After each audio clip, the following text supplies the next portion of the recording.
사무엘상 15장 22절부터 23절 본문을 통해 순종하는 기도라는 제목으로 하나님의 말씀을 증거하겠습니다. 한 선교사님이 쓰신 책에 나오는 이 몽골 지역에 있었던 실제 있었던 일입니다. 이 몽골의 이레교회에서 개척한 베르흐 지역에 이 벌러르라는 소녀가 있었습니다. 이 소녀는 선교사님을 통해 예수 그리스도의 복음에 대해서 듣고 그리스도인이 되었습니다.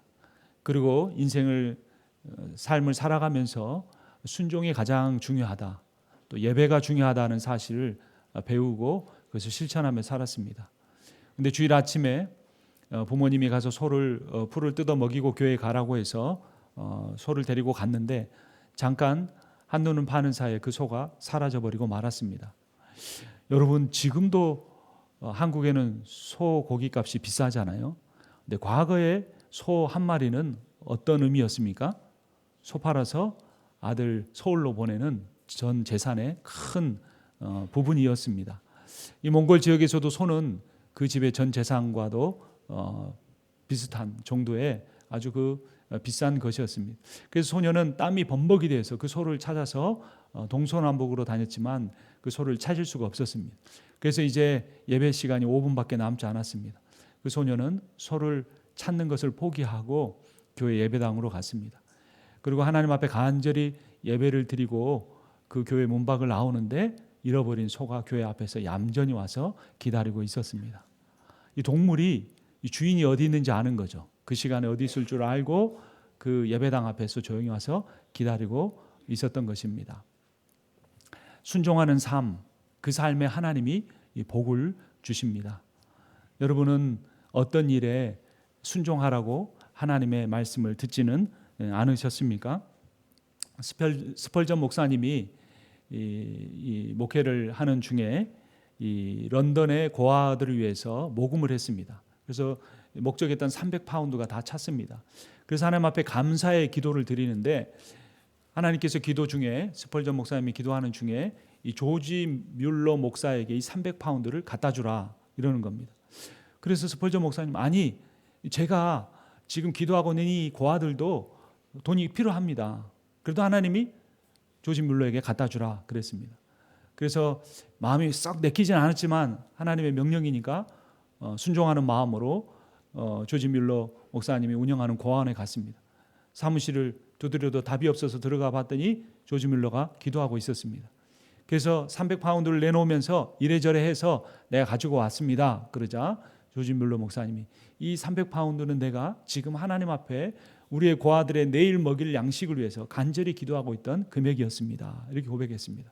그래서 스펄전 목사님이 하나님은 정말 대단하시구나 그렇게 인정을 하고 이제 자기 사무실로 갔습니다. 근데 마음 한구석에는 그러면 내가 기도하는 아이들은 어떤가, 어떻게 해야 되나 그런 생각이 있었겠죠. 그런데 돌아왔더니 사무실 책상에 체크가 한 장이 있었는데 그 체크는 300파운드보다 훨씬 더 많은 300기니의 돈이 들어 있었습니다.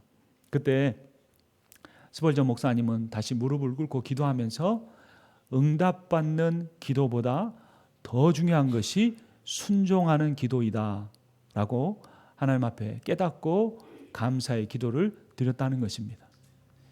기도한다는 것은 매우 중요한 일입니다.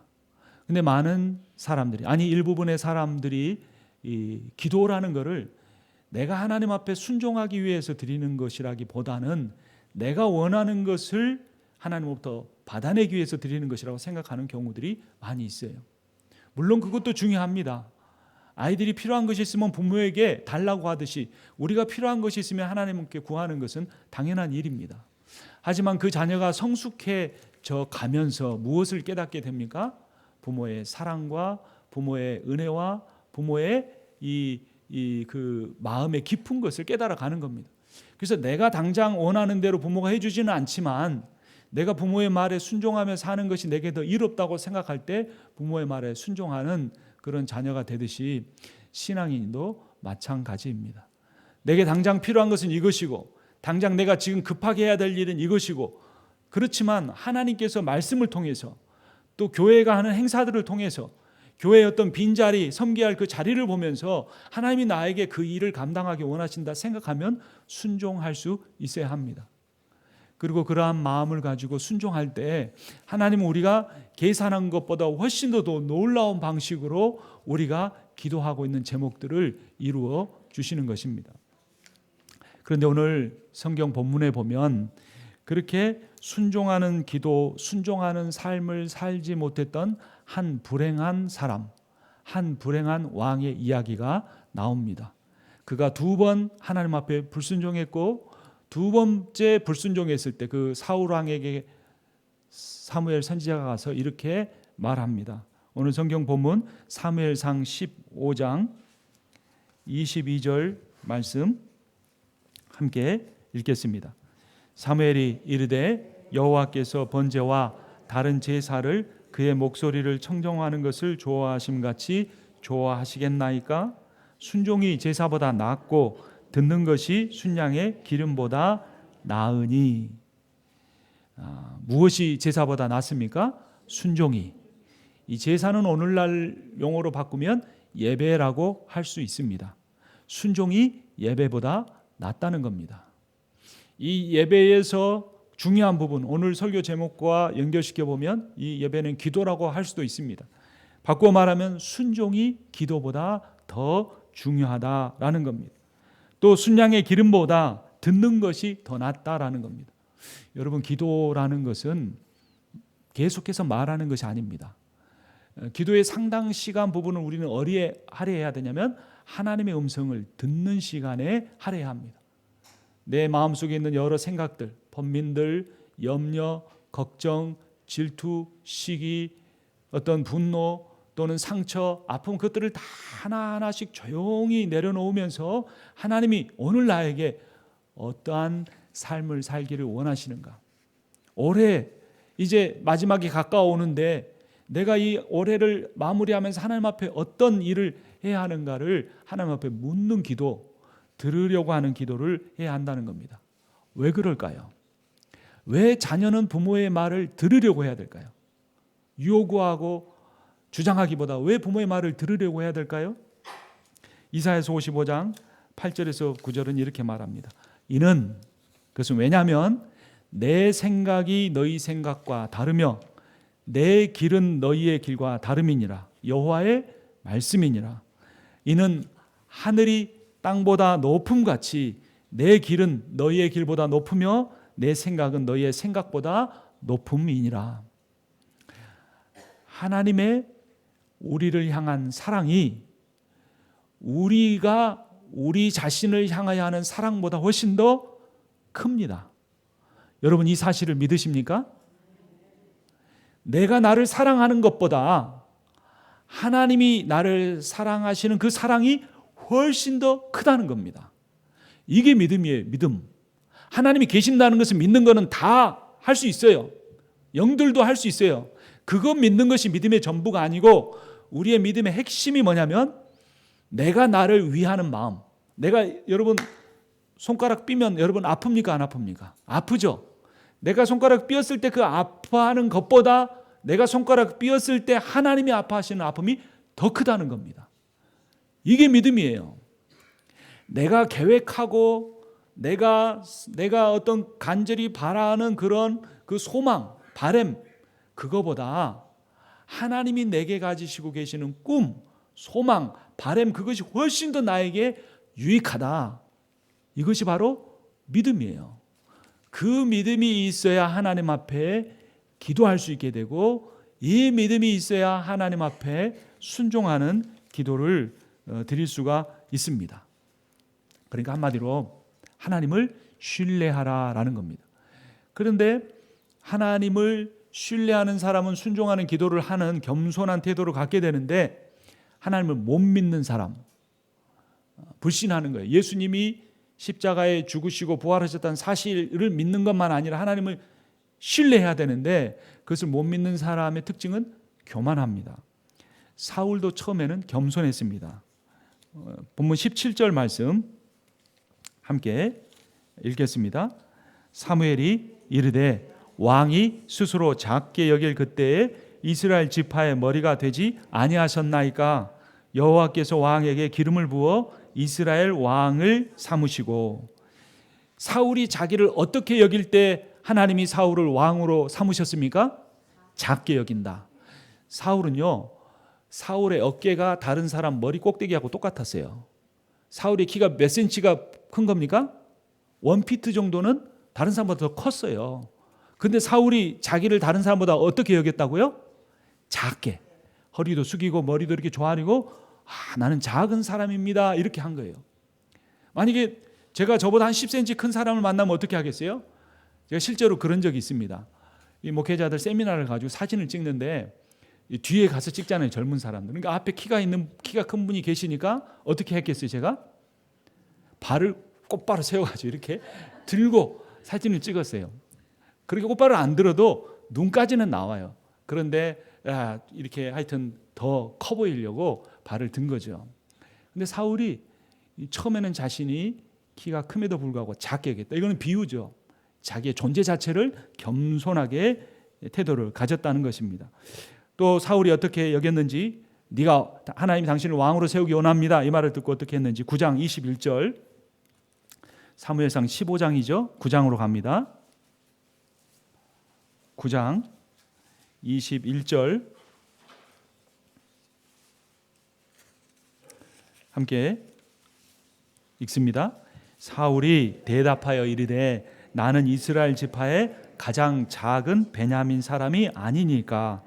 또 나의 가족은 베냐민 지파 모든 가족 중에 가장 미약하지 아니하시나이까. 당신이 어찌하여 내게 이같이 말씀하시나이까 하니. 한마디로 자기 가문이 어떻다는 거예요? 별 볼 일 없습니다. 저희 집안이 그렇습니다. 한국 사람들 중에 양반 출신이 아닌 분이 없어요. 무슨 파, 무슨 공, 몇 대 손, 뭐 이런 거 쫙 나오는 거죠. 뭐 설사 그것이 사실이었다 할지라도 그게 나와 무슨 상관이 있겠습니까? 그런데 이 사울이 처음에는 어땠다고요?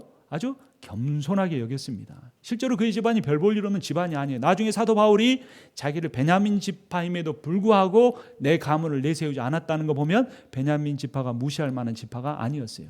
그러나 사울은 겸손했습니다. 여러분, 하나님은 겸손한 사람을 들어서 사용하십니다.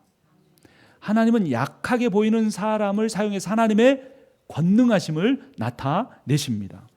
고린도전서 12장 21절 보면 그뿐 아니라 더 약하게 보이는 몸의 지체가 도리어 요긴하고 우리가 몸에 덜 귀히 여기는 그것들을 더욱 귀한 것들로 입혀주며, 이렇게 말합니다. 여러분, 만약에 여러분이 눈은 작고 코가 높다고 한번 생각해 보십시오. 그럼 여러분 뭐를 사람들이 봐주기를 원하시겠어요?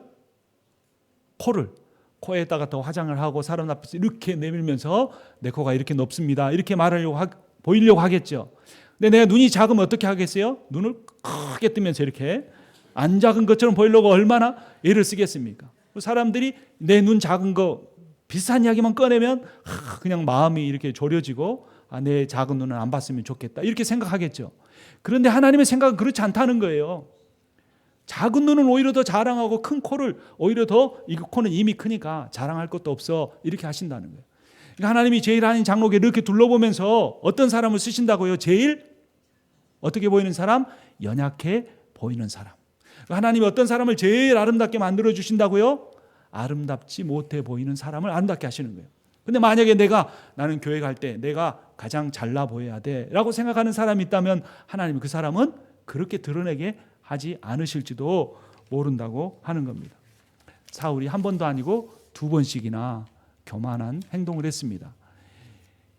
제사장이 올 때까지 왕은 기다려야 합니다. 그것은 단지 제사장을 기다리는 것이 아니라 그 제사장을 통해 역사하시는 하나님이 이 전쟁의 승패를 좌우하신다는 믿음을 갖고 있는 거예요. 근데 7일간 다 기다렸다, 의무를 다했다고 전쟁을 시작해 버렸습니다. 제사를 드려버렸습니다. 두 번째는 아말렉과 전쟁하면서 여기서 얻은 모든 전리품은 하나도 갖지 말고 하나님 앞에 다 바쳐라, 이렇게 명령을 하셨는데 그는 그 명령을 어기고 좋은 것은 남겨두고 좋지 않아 보이는 것만 하나님 앞에 바쳤던 것입니다. 로마서 6장 16절은 이렇게 말합니다. 너희 자신을 종으로 내주어 누구에게 순종하든지 그 순종함을 받는 자의 종이 되는 줄을 너희가 알지 못하느냐? 혹은 죄의 종으로 사망에 이르고 혹은 순종의 종으로 의에 이르느니라. 여러분, 믿음으로 구원을 받습니까? 행함으로 구원을 받습니까? 믿음으로 구원을 받습니다. 근데 그 믿음이라는 것이 무엇이냐면 그 믿음은 신뢰입니다. 신뢰라는 것은 뭐냐면 나를 맡긴다라는 겁니다. 내 인생을 맡기는 겁니다. 왜? 믿으니까. 지금 한국에서 큰 논란이 되는 이야기가 있죠. 뭐 그 중에 몇십억을 무슨 몇촌 조카한테 맡겼다 안 맡겼다 그런 일들이 있죠. 거기에 또 관여했다 안 했다. 그것을 맡길 때는 여러분 어떤 마음이 있었겠습니까? 내가 이렇게 돈을 맡기면 더 불려줄 거다. 제가 오늘 광고 시간에 여러분한테 광고를 하겠습니다. 10만 불씩 저에게 가져오시면 제가 2배로 불려드리겠습니다. 그럼 여러분 가져오시겠어요? 안 가져오시겠어요? 안 가져오세요. 아무도. 왜 안 가져옵니까? 저를 믿어요? 못 믿어요? 못 믿는 거예요. 뭐 목사님 다른 것도 못 믿겠지만 돈에 대해서는 믿을 수가 없다. 맡길 수 없을 거예요. 절대 못 맡깁니다. 그는 저를 믿는다고 하지만 그 믿는다는 것이 아주 제한된 의미만 갖고 있는 것이지 돈은 못 맡기는 거예요. 우리가 하나님을 믿는다라는 것이 하나님이 계신다라는 것만 믿는 게 아니에요. 하나님 말씀대로 하면 돈도 어떻게 해주신다? 하나님이 불려주실 수 있다. 하나님 말씀대로 살면 하나님이 건강도 어떻게 해주신다? 챙겨주신다. 아니에요. 그건 아니에요. 건강은 내가 챙겨야지. 인슈런스가 최고예요. 제일 좋은. 어디 병원에 가든지 다 될 수 있는 인슈런스가 나를 지켜준. 여러분 근데 그거 희한하지 않습니까? 인슈런스 좋은 거 들면 안 아픕니까? 안 아픕니까? 근데 사람들은 인슈런스가 좋은 거 있으면 든든해요. 근데 사실은 자기의 건강과 생명을 걱정하는 게 아니라 뭘 걱정하는 거예요? 아프다가 돈 없어지는 거 걱정하는 거예요. 내 생명보다 돈을 더 중요시 여기는 거예요. 돈을 그만큼 신뢰하는 거예요. 그러니까 돈 거는 일에 내 젊음도 바치고 내 건강도 바쳐놓고 그 돈이 나를 지켜줄 거라고 생각하지만 정작 그때가 되어서는 그 돈이 다 허비되어 버리고 아무것도 지켜주지 못하는 거예요. 하나님을 믿음으로 구원을 얻는다고 하지만 그 믿음은 신뢰라는 거고 신뢰는 맡김이고 맡긴다는 건 순종한다는 말이에요. 주님의 말씀대로 순종하면 복 받는다. 주님의 말씀대로 순종하면 하나님이 나를 들어 써주신다. 그렇게 순종하는 대상, 그 대상의 종이 된다는 겁니다. 세상에 순종하면 세상의 종이 되고 돈에게 순종하면 돈의 종이 되고 하나님 말씀에 순종하면 말씀의 종이 될 수 있다는 것입니다. 성경에 보면 이 제사의 이야기가 나옵니다. 아벨과 가인이 하나님 앞에 제사를 드렸죠.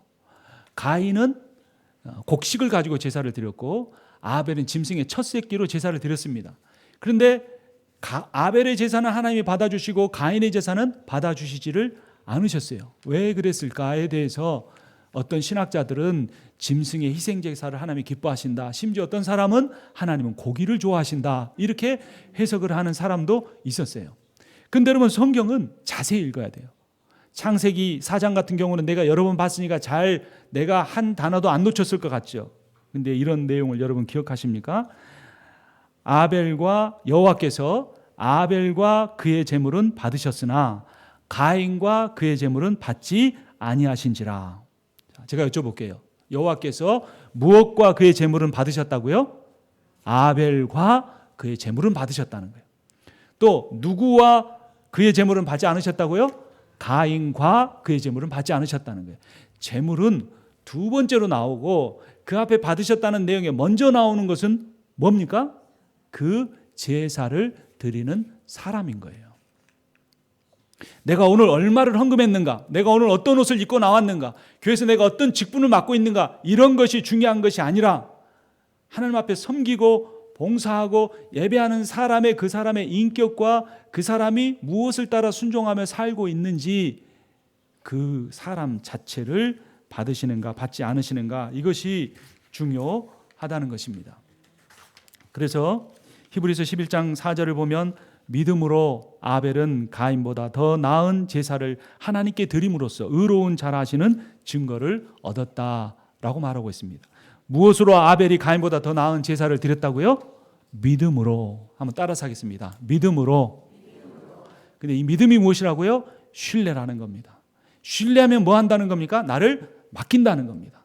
맡기는 사람은 어떻게 합니까? 순종하게 됩니다. 그런데 우리가 실제 삶을 살면서는 그렇게 쉽게 순종하기가 참 어렵습니다.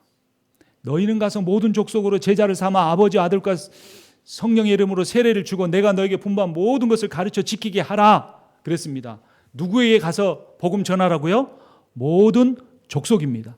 그러니까 뭐 하라는 겁니다? 뭐 하라는 겁니까? 따라서 하겠습니다. 선교하라. 뭐 하라고요? 그게 예수님의 몇 번째 명령이었습니까? 마지막 명령이었어요. 승천하기 직전에 하신 말씀이니까 이걸 뭐라고 하냐면 유언적 명령입니다. 여러분, 우리가 부모에게 불순종하고 살았더라도 부모가 유언으로 남겨놓고 가신 거면 어떻게 해야 돼요? 지켜야 되죠.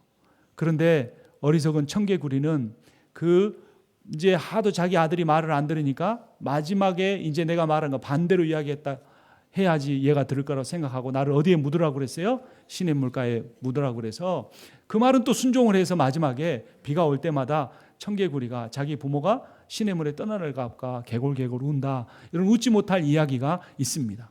그러나 주님은 반대로 이야기하지 아니하시고 정말로 중요한 것을 우리에게 말씀하셨어요. 뭐 하라는 겁니까? 선교하라. 따라서 합니다. 선교하라.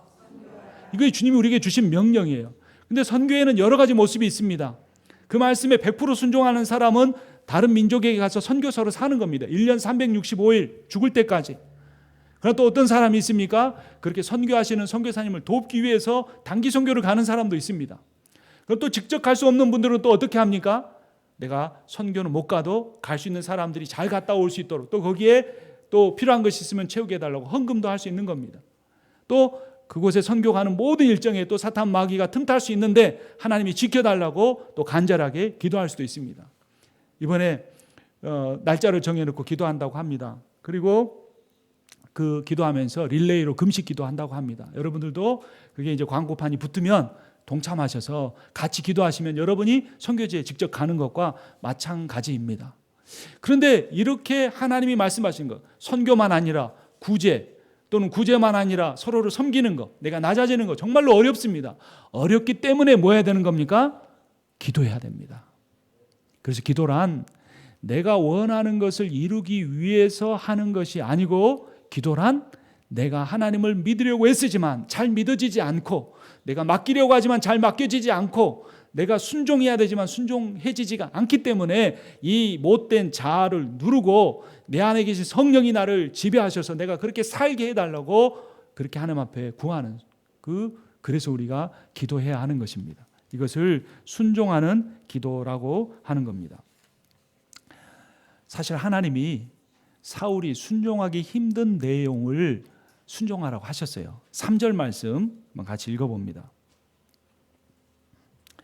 3절 함께 읽습니다. 지금 가서 아말렉을 쳐서 그들의 모든 소유를 남기지 말고 진멸하되 남녀와 소아와 젖먹는 아이와 우양과 낙타와 나귀를 죽이라 하셨나이다 하니. 여러분, 싸움을 싸우려면 뭐가 필요합니까? 군대가 필요하잖아요. 군대는 군인이 있잖아요. 그러면 그 군인들이 목숨 걸고 싸울 때는 뭐를 얻고자 해서 싸우겠습니까? 전리품을 얻고자 해서 싸우는 거예요. 이 사울의 시대는 오늘날처럼 세금이 잘 거쳐서 군인들에게 월급 주는 시대가 아니었어요. 모여라 그러면 밭에서 쟁기질하고 있다가 그건 내려놓고 가서 창 들고 칼 들고 나가 싸우는 거예요. 근데 그 싸우는 동안 농사를 못 짓기 때문에 그것을 누가 다 보전해 주느냐, 다치고 죽거나 하면 누가 보전해 주느냐, 거기서 싸워서 이겨서 얻은 전리품을 가지고 왕이 공에 따라서 다 이렇게 나눠주는 거예요. 근데 하나님께서 뭐 하라고 했습니까?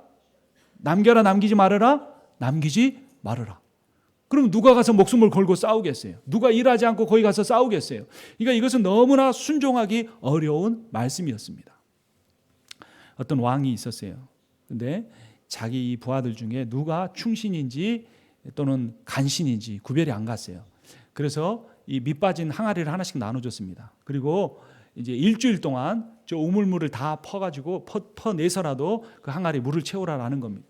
그 사람들이 왕이 시키니까 어쩔 수 없이 하죠. 그래서 물을 이렇게 줄을 서서 퍼서 또 가서 항아리에 물을 붓고 또 가서 푸고. 근데 뭐가 빠졌다고요? 밑이 빠졌어요. 그러면 그 항아리에 물이 차겠습니까? 안 차겠습니까? 안 차는 거예요. 그래서 어떤 사람은 신용만 하고 가다가 또 어떤 사람은 저 물이 빠지기 전에 내가 빨리 가서 또 오면 채울 수 있을지 몰라. 그래서 물이 새는 속도보다 더 빨리 뛰어가서 채웠지만 결국 물은 거기에 차지 않았어요. 다 떠나버렸어요. 그런데 마지막 사람은 안 차지만 왕이 시켰으니까 내가 끝까지 해야겠다. 그리고 그냥 날이 새고 밤이 새도록 계속 물을 펐습니다. 그런데 그 항아리는 차지 않죠. 그런데 우물을 이렇게 기른데 이렇게 두레박을 밑에 탁 내리는데 덜컥 하는 소리가 났어요. 그 우물의 물이 어떻게 된 겁니까? 다 없어진 거예요. 그래서 진짜 물이 없는가 하고 안을 이렇게 들여다봤더니 그 안에 뭔가 반짝반짝 빛나는 게 있었어요. 그래서 사다리를 타고 내려가 봤더니 이렇게 큰 금덩이가 그 안에 있었습니다. 그래서 그가 왕에게 나갔습니다. 그리고 왕에게 절을 하며 이렇게 말했습니다. 왕이시여, 이 불충한 신하를 용서하여 주시옵소서. 내가 물을 채우려고 그렇게 애를 썼는데 물이 차지 않았고 우물물도 다 바닥이 나고 말았습니다. 근데 물을 다 퍼내고 보니 여기에 금덩이가 있었습니다 하고 내놓은 겁니다. 그때 그 왕이 그에게 이렇게 말했습니다. 밑빠진 독에 물을 채우겠다고 우물이 바닥 나도록 수고 많이 했다. 그대는 나의 참으로 충성스러운 신하요, 금덩이는 그렇게 순종하는 신하를 위해서 준비던 것이라오. 이렇게 말했다는 겁니다. 왕도 그 독에 밑이 빠진 것을 알고 있었습니다. 그 밑빠진 독에 물을 채울 수 없다는 것을 알고 있었습니다. 그러나 중요한 것은 뭐였냐면 왕의 명령에 끝까지 순종하는가 순종하지 않는가를 그 왕이 보려고 했던 겁니다. 하나님께서 아말렉을 다 진멸해보고 하나도 남기지 말게 되면 사울의 입장이 곤란해질 것을 알고 계셨습니다. 그럼에도 불구하고 그가 순종하는가 순종하지 않는가를 보려고 하신 겁니다. 우리의 삶에 이러한 일들이 자주 일어납니다. 하나님이 말씀하시는데 내 형편으로는 도저히 그렇게 할 수 없습니다. 내 상황으로는 도저히 그렇게 할 수 없습니다. 내가 먼저 그렇게 하기는 너무나 어렵습니다라는 여러 가지 상식적인 변명을 하고 그 변명 속에 내가 하나님의 말씀에 순종하지 못하는 삶을 다 묻어버리려고 하지 않은지 우리의 삶을 돌아봐야 할 것입니다. 가나 혼인잔치에 포도주가 다 떨어졌습니다. 그 상황은 너무나 절박한 상황이었습니다. 근데 예수님은 물을 떠다가 6 항아리에 채우라는 엉뚱한 말씀을 하셨습니다.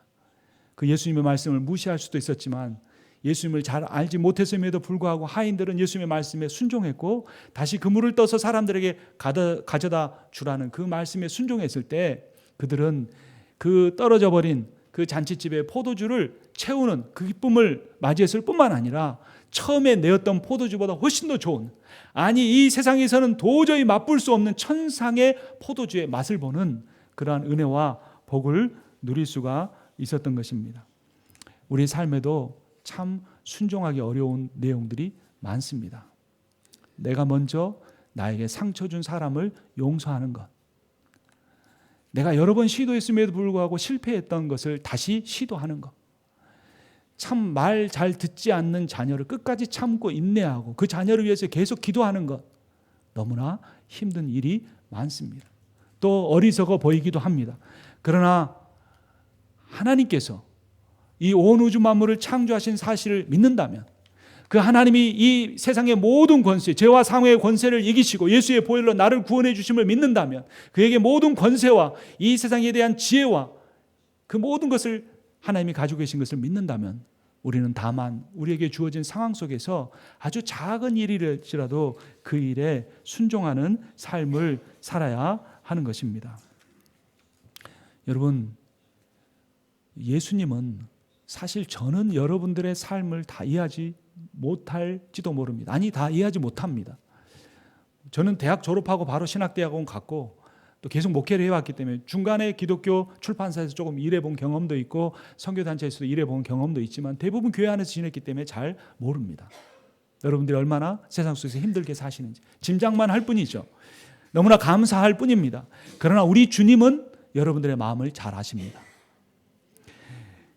예수님조차도 하나님 말씀에 순종하기 어려운 것이 있었기 때문입니다. 마태복음 26장 39절을 보면 예수님의 기도의 모습을 이렇게 묘사합니다.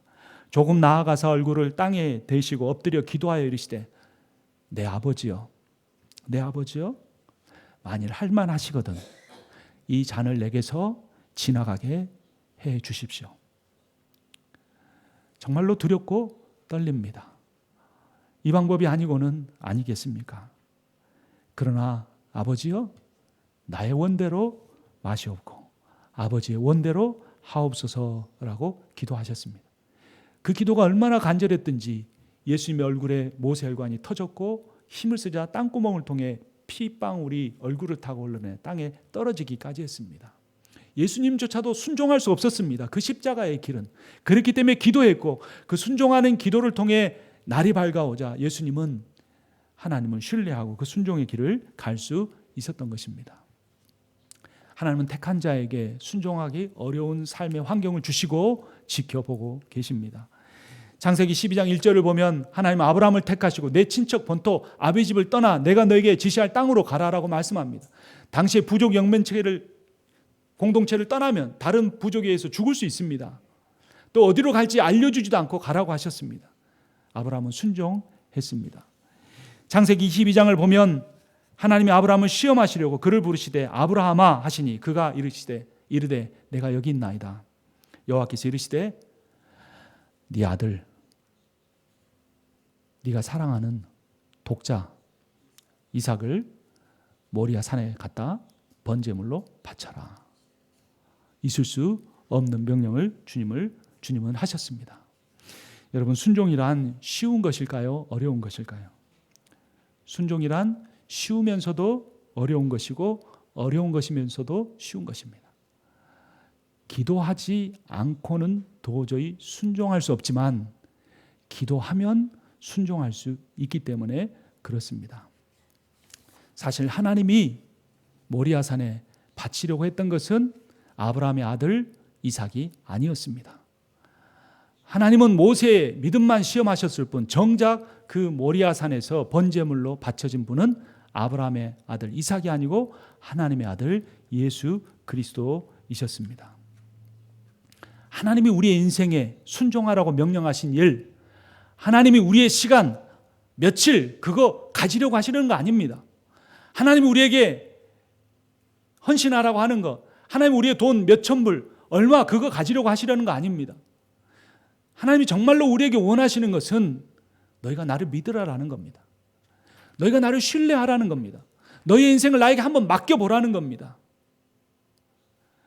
여러분, 인생에서 가장 힘든 일은 내가 내 인생의 결과를 내가 스스로 짐지고 사는 겁니다. 그런 인생은 늘 염려와 걱정 속에 살아가게 됩니다. 그런데 믿음이란 뭐냐면 내 인생의 주인을 바꿔버리는 겁니다. 내 인생의 모든 기도 제목, 내 인생의 성공과 실패, 명예와 어떤 모든 것들, 그것을 다 하나님 앞에 맡겨버리고 주님이 말씀하시는 대로 순종하고, 낮아지라면 낮아지고, 실패하라면 실패하고, 바치라고 하면 바치고, 나가라고 하면 나가고, 그렇게 한번 맡겨보는 인생을 사는 겁니다. 그래야 우리가 주님 앞에 섰을 때 부끄럽지 않는 구원을 받는 겁니다. 마지막 그때에 하나님이 모든 공력을 다 불에 태워본다고 그랬습니다. 지푸라기나 금은 보석으로 만든 건 다 타버리고 그 사람은 부끄러운 구원을 받는다고 그랬습니다. 그것이 무엇이겠습니까? 부끄럽지 않는 것, 타버리지 않는 것이 무엇이겠습니까? 하나님을 믿었기 때문에, 하나님을 신뢰했기 때문에, 그렇게 큰 것은 아니지만 주님의 말씀대로 순종했던 것, 내가 쉽게 순종할 수 없었기 때문에 하나님 앞에 눈물을 흘리면서 엎드려서 기도했던 것, 그거 가지고 우리가 주님 앞에 부끄럽지 않은 구원을 받을 수 있을 것입니다. 여러분의 삶에 하나님이 가르쳐 주신 아주 작아 보이는 것이라고 할지라도 그 일에 순종함으로써 하나님이 여러분을 얼마나 사랑하시는지, 하나님이 여러분을 얼마나 존귀하게 여기시는지 그것을 머리로만 아니라 가슴으로 느끼고 기쁨이 충만한 삶을 사시는 여러분과 제가 되기를 주님의 이름으로 축원합니다. 우리 함께 찬양하겠습니다. 주님 말씀하시면 내가 나아가리이다. 찬양하겠습니다. 찬양 동영상을 들어주십시오. 주님 말씀하시면 내가 나아가리다. 주님 뜻이 아니면 내가 멈춰 서리다. 나의 가고 서는 것 주님 뜻에 있으니 오 주님 나를 이끄소서. 바탕화면에 주님 말씀하시면이라는 파일이 있습니다.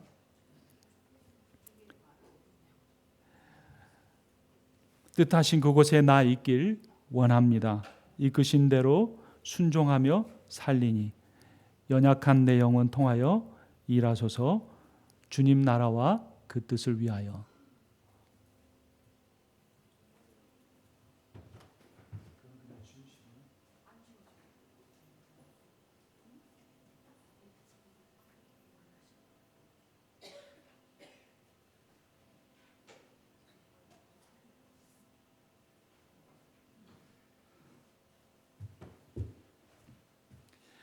우리 헌금 먼저 하고 나중에 동영상 틀어지면 함께 찬양하도록 하겠습니다. We want to give our offerings. 준비한 예물 하나님께